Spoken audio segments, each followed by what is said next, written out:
مقاصدنا واغفر لنا ما مضى يا واسع الكرم من حرم ليلة إلى حرم كما سرى البدر في داج من الظلم يا رب بالمصطفى بلغ مقاصدنا واغفر لنا ما مضى يا واسع الكرم الآمر الناهي فلا أحد أمر في قول لا منه ولا نعم يا رب بالمصطفى بلغ مقاصدنا واغفر لنا ما مضى يا واسع الكرم رسول الله ملتمس غرقا من البحر أو رشفا من الديم يا رب بالمصطفى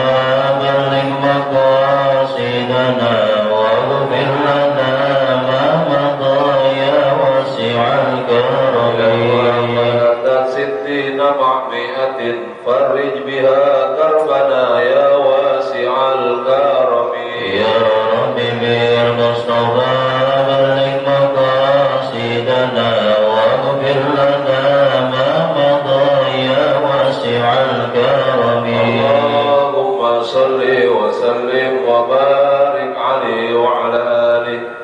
Bismillahirrahmanirrahim. Alhamdulillah alladzi bi dzikrihi tatma'innul qulub wa bi rahmatihi tughfarud dzunub. Tsumma shalatu wassalamu ala nabiyyina wa imamina wa hujjatina wa maulana Muhammad al-Fatih lima ughliqa wal khatim lima sabaq nasiril haqqi bil haqq wal hadi ila siratikal mustaqim wa ala alihi wa sahbihi haqqa qadrihi wa miqdarihi al-'azim. Allahumma akhrijna min dhulumatil wahmi wa akrimna bi nuril fahmi waftah alaina bi ma'rifatil ilmi wa hassin akhlaqana bil ilmi wa sahhil lana abwaaba fadlika wanshur alaina min khazaini rahmatika ya arhamar rahimin. Subhanaka la ilma lana illa ma 'allamtana innaka antal alimul hakim. Rabbi shrah li sadri wa yassir li amri wahlul 'uqdatam min lisani yafqahu qawli amma ba'du. Bismillahirrahmanirrahim. Fi athari niyati fil a'mali wa bihi wa ilaihi qala an Umar bin Khattab radhiyallahu anhu qala sami'tu Rasulullah sallallahu alaihi wasallam yaqulu innamal a'malu binniyati wa innama likulli imri'in ma nawa faman kanat hijratuhu ila dunya yusibuha aw ila imra'atin yankihuha wa hijratuhu ila ma hajara ilaihi rawahu Bukhari wa Muslim wa ghairihima wa fi riwayatin ziyadatun faman kanat hijratuhu ila Allah wa rasulihi wa hijratuhu ila Allah wa rasulihi.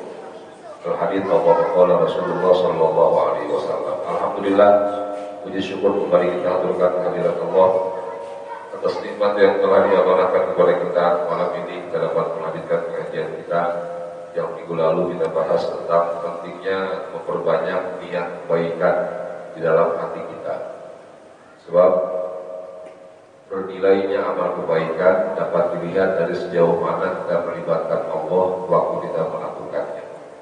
Semakin terlibat Allah di dalamnya, semakin bernilai kebaikan kita. Tapi kalau Allah tidak kita libatkan dalam kebaikan kita, maka kebaikan kita tidak akan ada nilainya. Rasul memberikan satu gambaran tentang 3 orang yang melakukan kebaikan, tapi kebaikannya ternyata mengantarkan dia menuju api neraka. Siapa mereka? Pertama kata Rasul, orang yang hafal Quran. Itu kan orang soleh banget hafal Quran. Tapi setiap kali dia baca Quran, dia niatkan mendapatkan pujian dari manusia dengan indah suaranya. Suara yang indah. Kemudian dia niatkan baca Quran agar mendapat pujian dari manusia. Orang kedua, orang yang sedekah, membebaskan penderitaan orang lain, tujuannya untuk mendapatkan pengakuan bahwa dirinya adalah seorang yang dermawan, orang yang baik, dapat pujian dari manusia. Yang ketiga, orang yang berjuang melawan musuh-musuh Allah dengan tujuannya agar mendapatkan harta jasa, mendapatkan pengakuan bahwa dia orang yang kuat, orang yang hebat. Dia mendapatkan pengakuan dari manusia, itu harapan dia. Kata Rasul, tiga-tiganya ini menjadi calon penghuni neraka. Alhamdulillah. Karena itulah libatkan Allah dalam setiap melakukan kebaikan di dalam niat kita, maka niat itu akan menjadi catatan pahala dari Allah untuk kita. Dan pentingnya kita mengucapkan niat. Ucapkan dulu baru di hati. Lapatkan niat di mulut, lalu mantapkan di hati kita. Sebab malaikat itu tidak bisa mencatat amal hati manusia. Kalau belum ada aksinya, belum ada pergerakan dari anggota tubuh kita, malaikat nggak bisa tulis, ya belum kelihatan. Itu wilayah Allah yang akan mencatat amal hatinya. Nah, begitu kita mengucapkan, malaikat dengar nggak kira-kira? Dengar. Tapi kalau di hati, dia tahu nggak? Nggak tahu. Jadi dalamnya hati, jangankan orang lain, malaikat nggak bisa tembus di hati kita. Itu cuma kita dan Allah. Niat yang baik yang diucapkan di hati, yang tahu cuma kita dan Allah. Tapi kalau diucapin, itu malaikat jadi dengar. Kalau malaikat dengar, ditulis sama dia. Niat sembahyang malam, niat bangun bertiga. Tulis malaikat. Malaikat nanti dia tidak melakukan sembahyang malam, dia bilang, ya Allah, ini bagaimana? Kamu lihat kamu juga sembahyang malam, tapi dia dia sekali Pak. Bagaimana ya Allah? Kata Allah, niatnya catat sebagai sebuah kebaikan. Jadi kalau dia tidak melakukan, mereka bakal nanya kamu. Sebaliknya, kalau ada orang niat berbuat maksiat, niat berbuat dosa, sepanjang belum ada aksinya, baru dia ucapkan doang, atau dia mantapkan di hatinya, niat maksiat. Sepanjang belum ada perbuatannya, maka tidak akan ditulis dosa. Niat dari rumah ngaji, ntar kalau ada sendal yang cakepan untuk berakhir. Niat tuh di rumah pakai sendal 2 toko, swallow 1 merah 1 biru. Sendal mahal tuh 2 toko, 1 merah 1 biru, kanan merah kirinya biru. Niat kalau nanti bubar ngaji ada sendal yang cakepan untuk berakhir. Begitu dia ngaji, pulang ngaji, ada sendal yang cakep, nggak jadi itu dia. Jangan aku kan pulang ngaji, malu sama Allah kalau bersendal, nggak jadi. Yang tadi udah niat maksiat untuk bersendal, tapi dia rubah niat buruknya dengan niat yang baik, nggak jadi. Itu ditulis amal kebaikan, pahala dari Allah Ta'ala. Nah, beda lagi nih contoh yang kedua. Niat ngaji buat bersendal, dari yang bagusan dikit, begitu pulang ngaji, dia lihat sendal, sendalnya kagak jadi, karena sendalnya jelek. Bukan karena Allah dia meninggalkan maksiat, karena sendalnya pada cakap sendal gua ini apa pada? Yang lain pada pakai bakya, kita pakai swallow, cakapan kita kan. Kita gak jadi untuk bersendal gara-gara gak ada kesempatannya, karena jelek sendalnya pada sendal. Itu gak ada pahala kan. Sebab gagalnya bukan karena Allah, tapi karena memang gak ada peluangnya buat melakukan maksiat. Nah, kemarin kita sampai di hadis yang innamal a'malu binniyat. Ini ada tambahan lagi, wa fi riwayatin ziyadatun. Faman kanat hijratuhu ilallahi wa rasulihi fa hijratuhu ilallahi wa rasulihi. Barang siapa yang niat hijrahnya karena Allah dan Rasulnya. Seruan Allah lewat lisan Nabi Muhammad perintah hijrah. Berarti kan perintah hijrah dari Nabi. Tujuan hijrahnya karena Allah, bukan karena Nabi. Orang yang berbuat kebaikan karena Nabi juga gak ada pahalanya. Nabi cuma mengajak. Ya kayak orang ngaji niatnya biar kayak enak buruan, kalau gak ngaji mah ada pahalanya kan? Gak ada. Jadi orang yang niat hijrah karena Nabi itu gak ada pahalanya. Maksudnya di sini dia niat hijrahnya atas perintah Nabi, mengharapkan ridho dari Allah. Dia niat melakukan amal yang telah Nabi perintahkan. Tapi yang telah Nabi perintahkan itu bernilai kebaikan. Tapi niat perbuatannya bukan karena Nabi, tapi karena Allah Ta'ala. Dia niat hijrahnya karena Allah atas perintah Nabi, fa hijratuhu ilallah wa rasulih, maka dia akan mendapatkan pahala dari Allah dan kebahagiaan dari Nabi. Nabi juga girang perintah yang dilakukan. Itu Nabi betul-betul menata hati sahabat. Jangan sampai salah niat. Kalau sudah ditancapkan di hati sahabat tentang perintah hijrah, itu sahabat langsung mikirnya serius. Saking serius yang mereka berpikir buat hijrah, subhanallah ya, bayangin aja lah. Dia tinggalkan rumahnya yang ada di Mekah. Dia tinggalkan keluarga yang berbeda akidah. Di sini udah maju usahanya, dia tinggalkan usahanya. Udah banyak pelanggan di sini, dia tinggal usahanya. Ada sahabat namanya Suhaib Ar-Rumi. Suhaib Ar-Rumi, dia seorang saudagar di Mekah. Begitu dia mau berangkat hijrah, dijegat sama orang kafir Quraisy. Kata kafir Quraisy, Suhaib Ar-Rumi mau kemana? Mau hijrah ke Madinah. Jangan, kau adalah pengusaha di Mekah. Kata Suhaib, andaikan saya tinggalkan seluruh kekayaan saya, apakah kau biarkan saya hijrah ke Madinah? Kata mereka, ya, aku biarkan kau hijrah ke Madinah, asalkan sepeser pun kekayaan tidak ada yang dibawa. Ditinggalkan. Suhaib Ar-Rumi meninggalkan hartanya untuk seruan hijrah. Jadi mereka berani berkorban. Karena itulah kita yang hijrah ruhani itu kan butuh pengorbanan. Paling nggak ada perlawanan di batin kita. Nggak usah yang masalah besar dah. Orang yang merokok, mau berhenti merokok butuh perjuangan kan? Butuh perjuangan. Itu dia melawan bisikan batin dia. Dia melawan kebiasaan yang sudah rutin dia lakukan. Itu mentalitas. Sebab kebiasaan itu kan sudah menjadi watak manusia yang kedua. Bukan dari lahir kan? Kalau pendiam dari lahir, kacau banyak ngomong dari lahir. Kacau banget orang itu dari lahir. Ada orang pendiam. Kalau nggak ditanya nggak ngomong, gimana? Dia nyerocos, dari lahir. Tapi kebiasaan jadi watak yang kedua. Dulu dia nggak punya kebiasaan bangun siang. Gitu kerjaannya security yang tugasnya malam, mau nggak mau kan kalau dia mulai siangnya tidur. Karena begitu kerjaannya, atau dia dagang di pasar, dagang daging, jam 11 berangkat, jam 10 pulang, dia bakal punya kebiasaan tidurnya siang. Maka kebiasaan jadi watak yang kedua, yang susah buat dirubah, butuh perjuangan.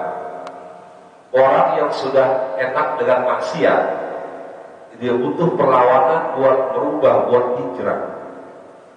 Jadi pintu hijrah itu hidayah Allah.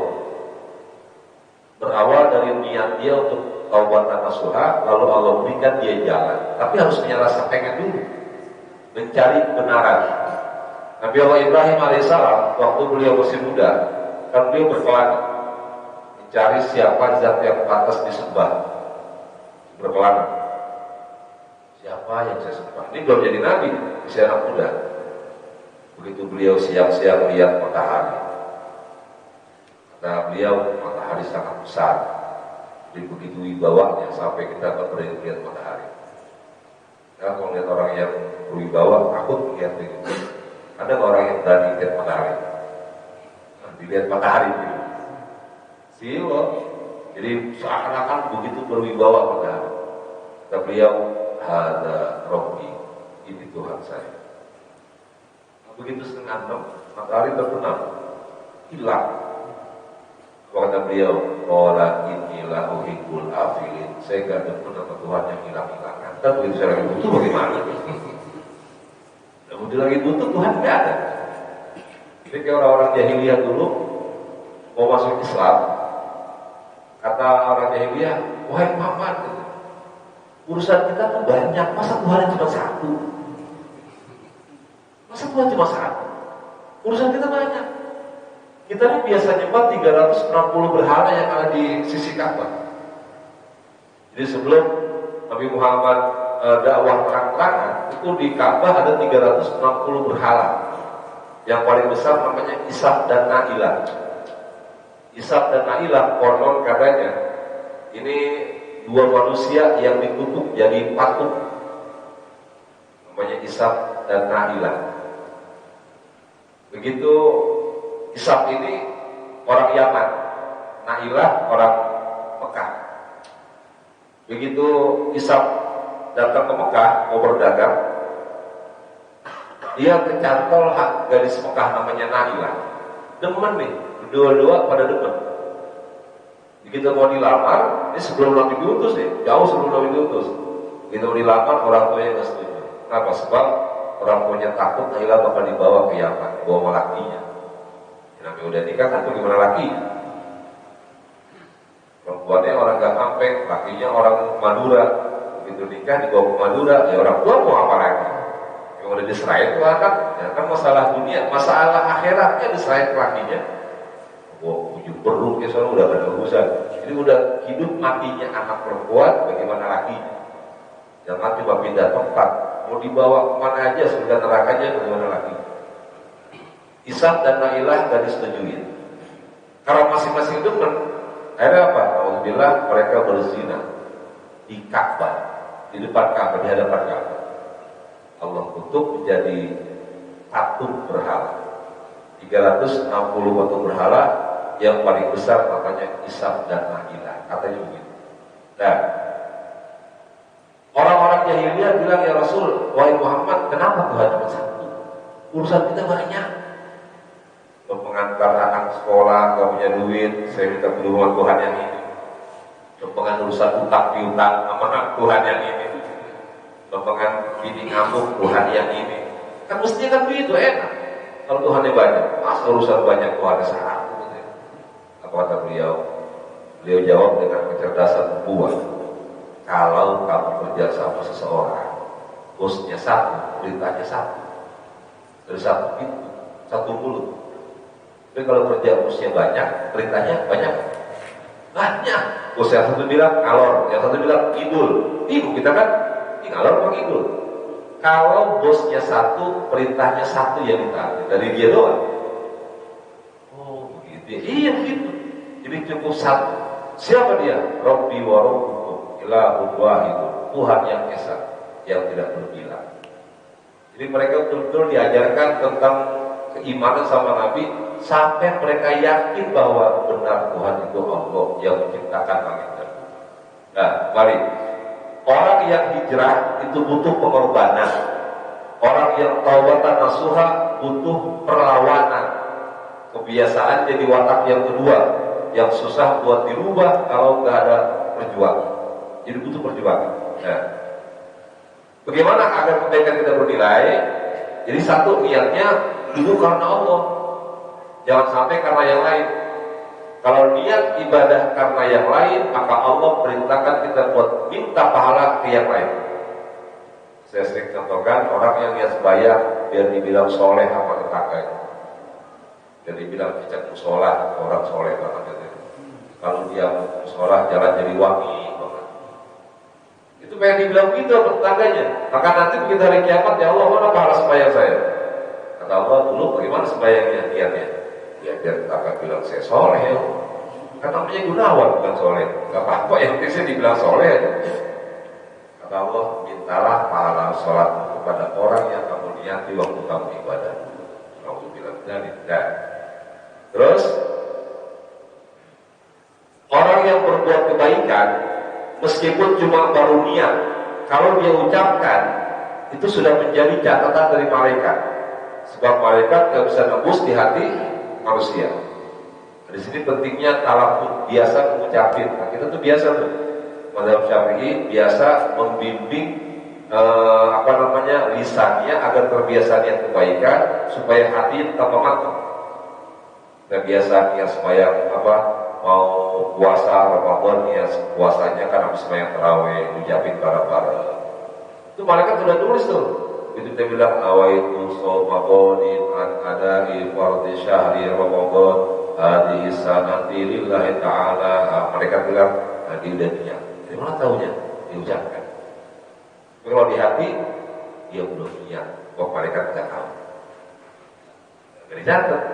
Tapi Allah punya catatan buat amal hati manusia. Yang nyatat Allah langsung kalau mereka. Orang yang berbuat kebaikan, yang dia cari, yang dia tuju hanya ridho dari Allah, maka Allah akan berhak, akan wajib untuk membalasnya dengan balasan pahala kebaikan. Tapi Pernah saya jelaskan, paling sedikit balasannya 10 kebaikan. Man jaa bil hasanati falahu asyru amsalihha. Barang siapa yang berbuat satu kebaikan, Allah akan balas dengan 10 kebaikan. Sayyidina Ali bin Abi Thalib pernah sedekah. Dia ngasih baju kepada duafa, orang miskin, dengan penuh keikhlasan yang diharapkan keriduan dari Allah. Tiba-tiba datang utusan Nabi. Ditanya, dari mana? Dari rumah Nabi. Nabi yang hidup kemarin, iya. Ada apa? Ini ada bingkisan katanya. Dari mana? Gak tahu, dari Nabinya. Dia buka apel. Itu nama Ali 9. Kata Ali, ini benar segini jumlahnya. Ya, Nabi kasih segitu katanya. Gak mungkin Nabi kasih 9. Nah, kok gak mungkin? Sebab Allah pernah bilang, man jaa bil hasanati falahu asyru amsalihha. Orang siapa yang berbuat satu kebaikan, balasannya 10. Mestinya 10 itu. Mana tuh lagi? Saya tak tahu. Ditilok ketahuan. Jadi kalau kita nanti dapat balasan 9, yang satu mana? Ditilok katanya. Itu Ali cerdas banget. Masa balasannya 9? Mestinya 10. Dari mana 9? Kita tahu dia. Kata Ali, kalau kau jujur, karena kau udah mengakui perbuatan salahmu, ditambahin lagi 3. Jadi bukan malah udah lu dalam pencetak lagi ya, tambahin lagi kali itu, tambahin lagi kali 3. Begitulah balasan satu kebaikan. Jadi kita harus benar-benar boleh kita duit apa ya balasan doa kita. Ya Allah, saya harus banyak dua tadi, butuh banget ya Allah duit.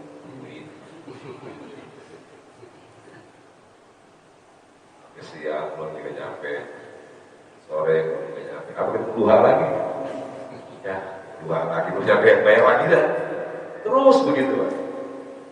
Orang yang tos-tosan berharap balasan di dunia, nggak salah nggak. Tapi niat awal kudu niat akhirat dulu, jangan niat dunianya. Meskipun kita punya hajat yang banyak, tapi niat ibadahnya karena Allah dulu. Minta kalau ya Allah, saya niat ibadah karena Kau ya Allah, tapi saya butuh makan, ini anak butuh sekolah, ini baru lulus pengen kuliah, yang 1 semester 18 juta ya Allah. Ya kalau tadi kasih pahala di akhirat, dia nggak kuliah dong ya Allah. Tolongin apa ya Allah, tolongin apa ya Allah. Kita pengen pahalanya akhirat, tapi kita butuh persoalan di dunianya juga rapi.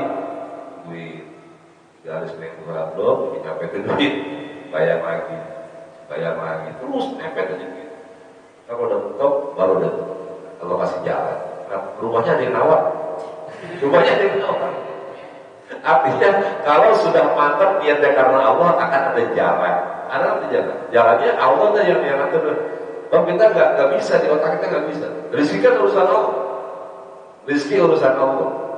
Kalau urusan Allah dipikirin nggak kuat, urusan Allah.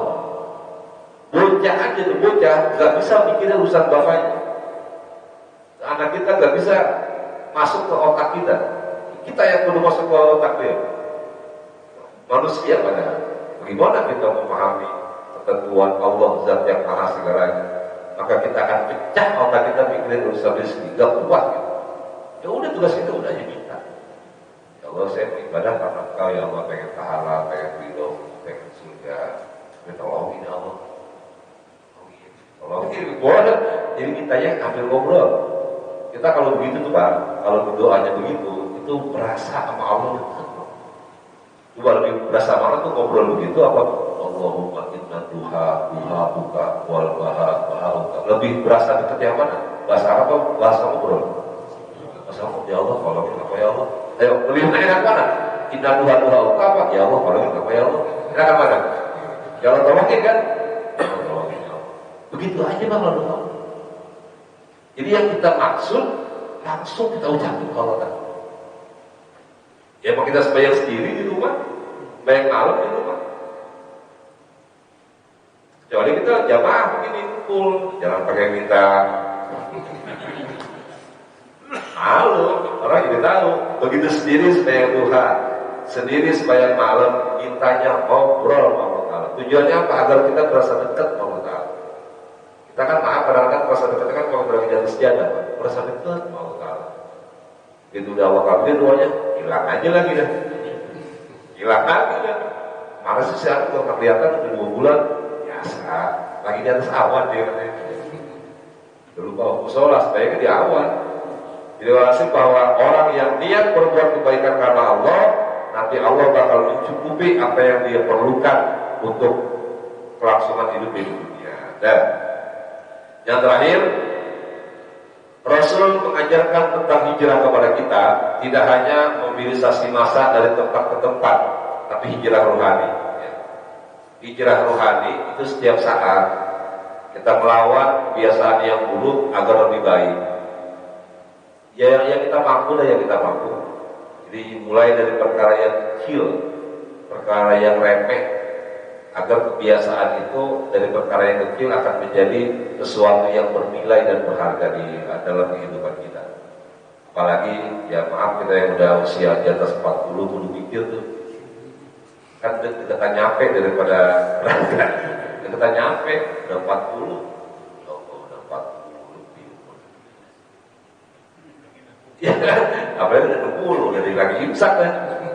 Jadi kudu mikirin kira-kira apa gitu. Kita ya minimal lah kalau nggak nambah kebaikan, jangan nambahin dosa. Minimal itu. Kenapa kita disuruh istiqomah? Tujuan istiqomah agar kita nggak nambahin dosa. Udah kita paten tuh, kita paten tuh yang udah biasa kita kerjain, udah kebaikan, sampai tambahin pelan-pelan. Belum bikin dulu yang sunnah kalau udah di atas 40 mah. Jangan 5 waktu dulu. Udah 60 tahun umurnya tambahin yang sunnah. Masa iya Qobiyah Ba'diyah nggak dia kerjain udah 60 kok. Bayangkan Ba'diyah sama Qobiyah ya ditinggalin udah 60. Kalau sekedar yang wajib doang itu sih barangkali masih yang anak muda dan yang hati-hati kudu tasbih. Jangan dengan HP, tasbih. HP-nya tasbih, masuk ke muka. Zikir yang dia baca apa aja, istighfar, sholawat, la ilaha illallah. Nah udah lebih dekat nyampe daripada tempat dia start dulu. Dan itulah pesan Nabi dalam hijrah. Beliau menata hati sahabat jangan sampai salah niat. Ini amal besar, amal yang butuh pengorbanan, amal yang butuh perjuangan. Kalau nanti niatnya salah, maka akan ada balasan pahala dari Allah Ta'ala.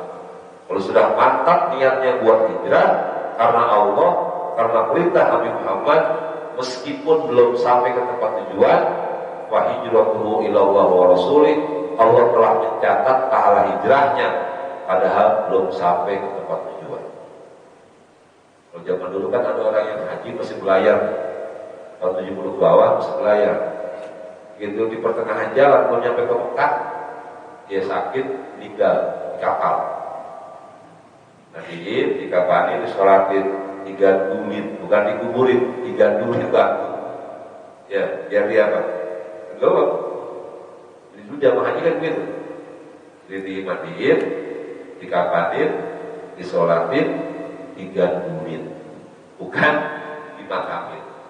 Terus saya terlatih udah ikat batu 2 atau 3 kemarin lalu. Apa dulu? Bakal kira-kira ditanya pernah akhir deh kalau gitu. Masa pernah akhir ke laut? Ini kita bicara teori ya. Teorinya kan orang yang dikuburin pengantarnya 7 langkah terakhir ke 7 langkah. Bapak kita yang terakhir 7 langkah kita ninggalin kuburannya kan turun ke akhir. Ini orang ditenggelamin atau yang nggak wajar lah. Meninggal dimakan apa? Makan buaya. Kan gak dikapanin, gak dimandi, gak disolatin. Itu dihisab kan? Nah, dihisab kan? Dia dimakan sama buaya.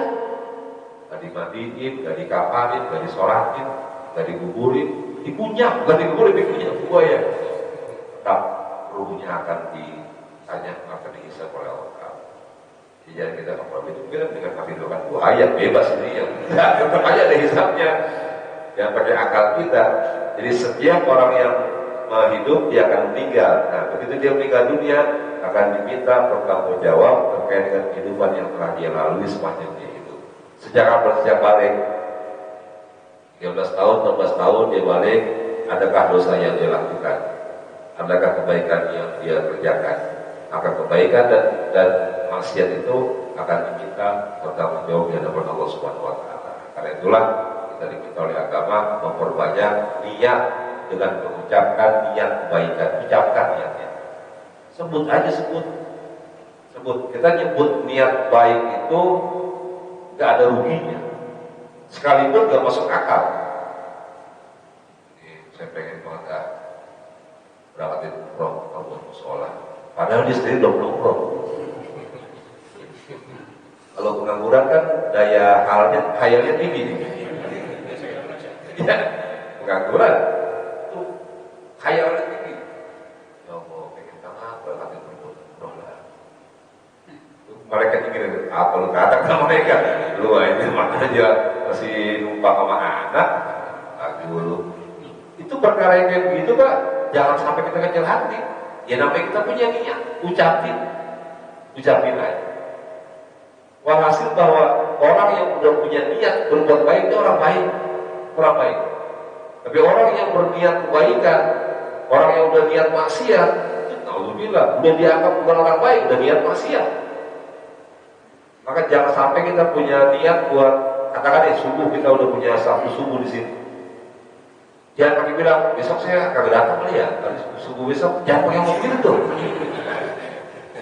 Meskipun kita emang udah, nggak bisa nih, malam Sabtu kita mau berangkat pulang kampung. Tetap aja ya Allah, udah saya bisa subuh. Kalau nggak di sini, di tempat aja dah. Jadi kalau udah kebaikan, jangan dibatalin dengan niat yang lain. Bahkan dianjurkan oleh ulama, niat berbuat baik sampai kiamat, jangan sampai mati.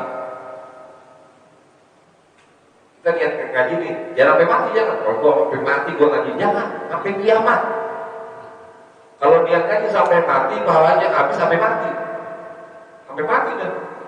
2024 mati kita. Ya udah habis deh niat ngajinya. Kalau niat ngajinya sampai. Nah, kalau niat ngaji sampai kiamat, ya Allah saya bakal ngaji sampai kiamat. Besok dia mati. Berarti pahalanya sampai kiamat. Begitulah yang dijelaskan oleh Imam Jalaluddin As-Suyuti. Kata beliau, kenapa di surga itu selama-lamanya? Sebab andaikan dia hidup sampai kiamat, dia bakal iman sampai kiamat. Andaikan dia hidup sampai kiamat, dia bakal sembahyang sampai kiamat. Andaikan dia hidup sampai kiamat, dia bakal puasa Ramadan sampai kiamat. Berhubung kita ada ajalnya, ada batas akhir kehidupan, ajal namanya, maka ibadah kita sampai di situ doang. Maka niat kebaikan jangan sampai mati, sampai kiamat. Saya niat musola sampai kiamat, niat gaji sampai kiamat, niat sembahyang sampai kiamat. Udah panjang sampai kiamat. Udah capek banget ada, capek sembahyang. Udah capek sembahyang, kiamat kapan sih? Udah capek banget sembahyang. Kita kan sering dengar tuh kan keluhan orang-orang tua yang berumur 100 tahun lebih. Capek banget udah. Iya. Saya pernah dengar nenek-nenek 108 udah meninggal. Udah capek banget ini. Udah capek banget ini kan. Udah capek itu, udah 108. Udah bingung, kagak ada kawannya udah. Jadi semuanya cucu, anaknya udah meninggal. Anaknya udah meninggal. Udah bingung cucu. 108, capek banget ini kan. Apaan ya? Nggak boleh tuh gitu, berharap meninggal itu nggak boleh. Jadi kita bilang, ya Allah, andaikan saya hidup sampai kiamat, saya bakal ibadah sampai kiamat. Nah disitulah pentingnya niat orang yang beriman lebih bagus daripada kebaikan orang kafir. Niatul mukmin khairun min amalihi. Niat orang yang beriman lebih bagus daripada perbuatan baiknya orang kafir. Kenapa? Orang kafir berbuat baik gak ada nilainya di hadapan Allah sebab dia beriman kepada Allah Ta'ala. Tapi niat baik orang beriman sudah bernilai di hadapan Allah sebab dia yakin Allah sebagai Tuhannya yang akan membalas kebaikan niatnya. Kita baru niat berkorban, besok saya mau potong sapi. Niat Terus ada orang kafir potong sapi. Kita begitu hari hanya gak punya duit buat korban sapi, kita dapat pahala dan niat mau korban sapi. Sementara orang kafir yang udah beli sapi, udah dia potong, dia sedekahin buat warga, gak dapat pahala apa. Ada udah keluar 20 juta lebih buat beli sapi, gak ada pahala. Kita yang tidak niat doang mau beli sapi, gak kesampaian, kadang gak ada rezekinya, sudah dapat pahala. Baikkan. Setelah pentingnya niat yang banyak agar pahala kita pun banyak di sisi Allah Subhanahu wa taala. Wallahu a'lam bishawab. Al-Fatihah.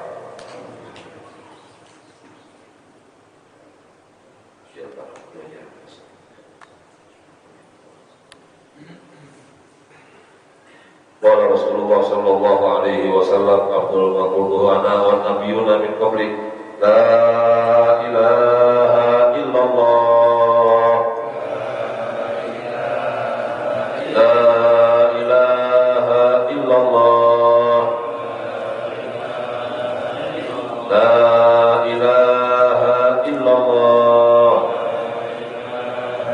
Muhammadur Rasulullah عليها نحيا وعليها نموت بها إن شاء الله تعالى برحمتك يا أرحم الراحمين نحمدك يا غفور يا شكور اللهم صل على سيدنا محمد وعلى آل سيدنا محمد اللهم اجعلنا متحابين فيك متجالسين فيك متزاورين فيك متبادلين فيك وارض عنا يا الله لا تحصي ثناء عليك أنت كما أثنيت على نفسك ولك الحمد حتى ترضى ولك الحمد إذا رضيت ولك الحمد بعد رضا اللهم بجاه البشير النذير محمد صلواتك عليه وسلامك عليه اجعلنا من خيار أمته واحشرنا غدا في زمرته واستعمل ألسنتنا في مدحه ونصرته وأحينا متمسكين بسنته وطاعته وآمنا على حبه وجماعته اللهم اجعلنا ممن يقيم هذا الدين وممن يخدمه وينصره واجعل همتنا يا الله إلى كلمتك العليا مع السلامة والعافية برحمتك يا أرحم الراحمين